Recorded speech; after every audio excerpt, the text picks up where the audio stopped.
Hello guys, I'm Zach the Movie Fan, and today I'm fulfilling another request someone left.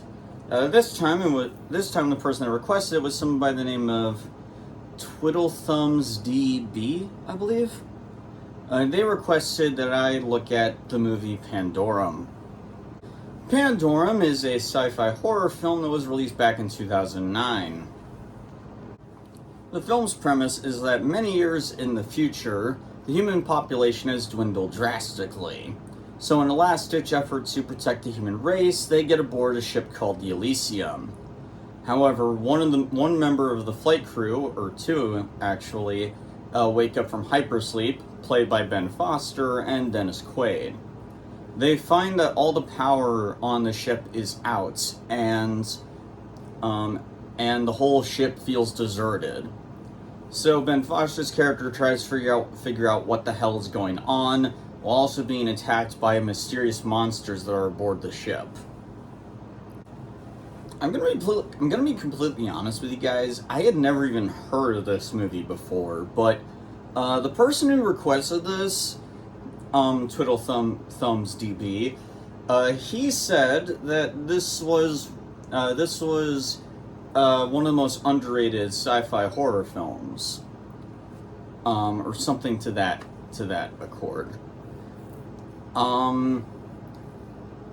And after watching it, I can definitely see why. I can't exactly say this movie was for me personally, but I can understand how others could get into it. I will say, however, the first half of this movie, I was not getting into it at all. The first half, and a lot of it is because of the editing and lighting. This is a film from 2009, and of course, like a lot of films during that era, it uses a lot of shaky cam close-ups and fast-paced editing. Which is already a style I am very much not a fan of. It's a style of filmmaking that I'm glad is now dead.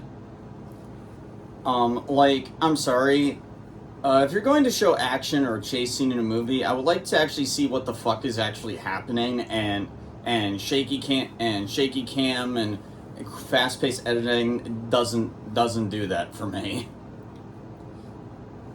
But what made it worse in Pandorum is the lighting is not that great. There's legit this one chase scene where I think the main character jumps off or from this cliff side of the ship and hangs on a wire. The thing is, though, the lighting was so poor and the editing was so hard to follow that I couldn't even tell what the fuck was actually going on there. The acting in the film is also not that great, if I'm going to be honest. Ben Foster in particular, I'm not familiar with this actor, but he seemed not fit for this role. He basically plays the level-headed one of the group, the one who keeps his cool the best and tries to lead these two people he finds on the ship, this woman and this Vietnamese man. He tries to get them to stop fighting one another so they can work together and figure out what's going on. So it's very similar to Ben from Night of the Living Dead. Someone who basically takes control of the situation. The thing is, though, it's just not very believable. Ben Foster tries, don't get the wrong idea, but I don't know if it's his voice or whatever, but whenever he, tries to sound motivational or something, it sounds more like someone dressing up for Halloween. I just can't take it very seriously. Again, maybe it's just his voice or whatever, but I just really... whenever he tries to be motivational, it just doesn't do it for me. The only actor that I was liking in this film, and I honestly think he gives the best performance in the whole thing, is Dennis Quaid. Now, I'm not too familiar with this actor, but this is a guy who really fits his role better. He plays, I believe, a lieutenant of the flight crew, and he always acts, and he fits the role very well. He very much fits the role of a hardened war veteran who knows what he's doing, or at least someone who has been doing this for a long time. Honestly, I think Dennis Quaid gives the best performance in the film, and what they do with his character towards the end I really liked. Everybody else's acting is just sort of meh. They weren't awful, but they weren't really that interesting either. But yeah, like the first half of this movie, I was not getting into it at all. But once it gets to the second half, that's really where the movie shines. When the movie does actually start to explain what the hell is actually going on, what's up with these monsters and everything, that's when the movie gets interesting. It's actually really strange. Like, the first half of the movie really isn't that good at all, but when it gets to the second half, it really picks itself up in a lot of areas. The story gets more interesting. The main characters are, I mean, they're still kind of bland, but you at least root for them a little bit more.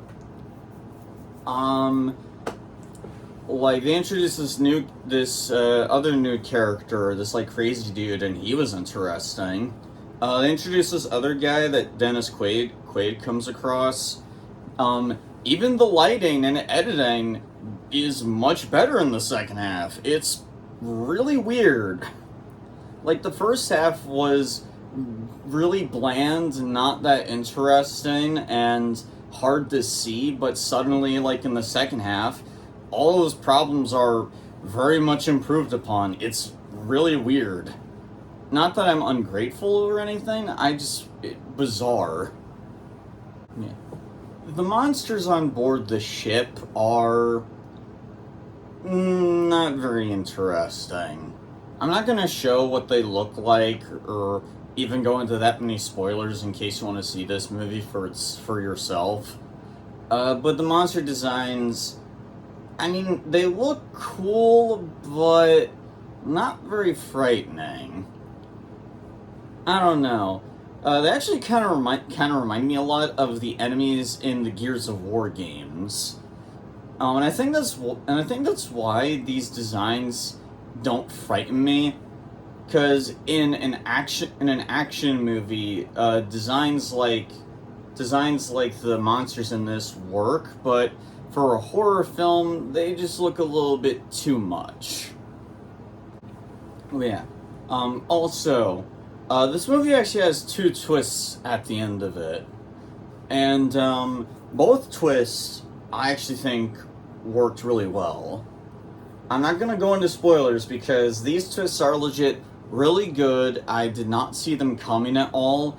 And honestly, I think those two big twists are probably the reason why you should check this out.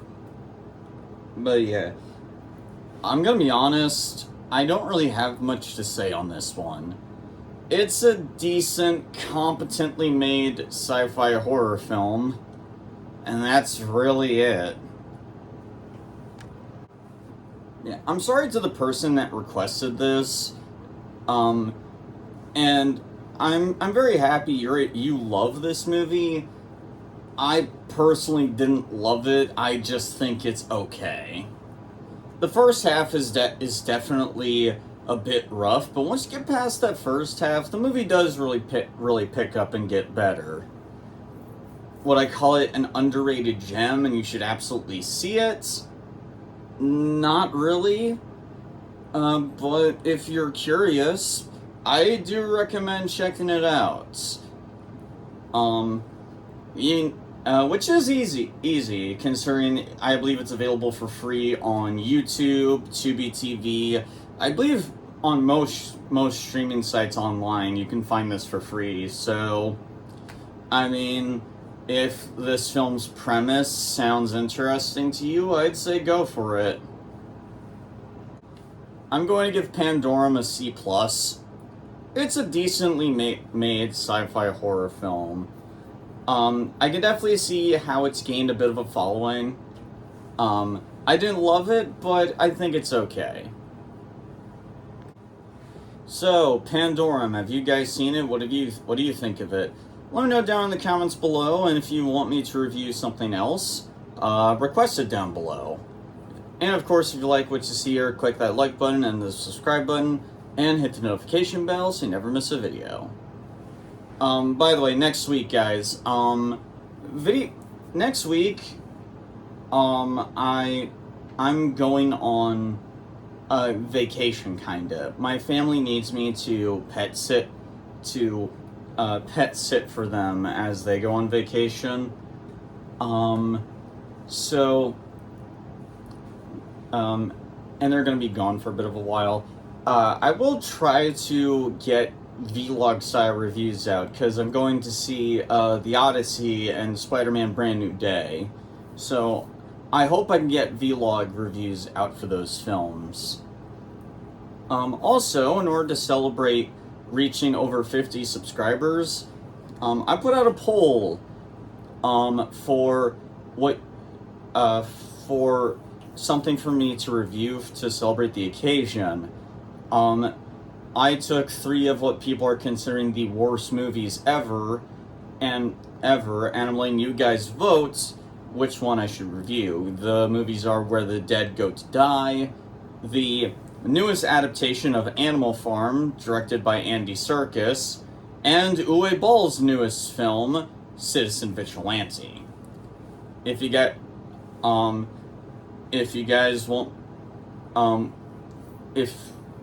want me to review one of them, go over to the posts on my channel and vote in the poll. That's all I got for tonight, guys. I'll see you later.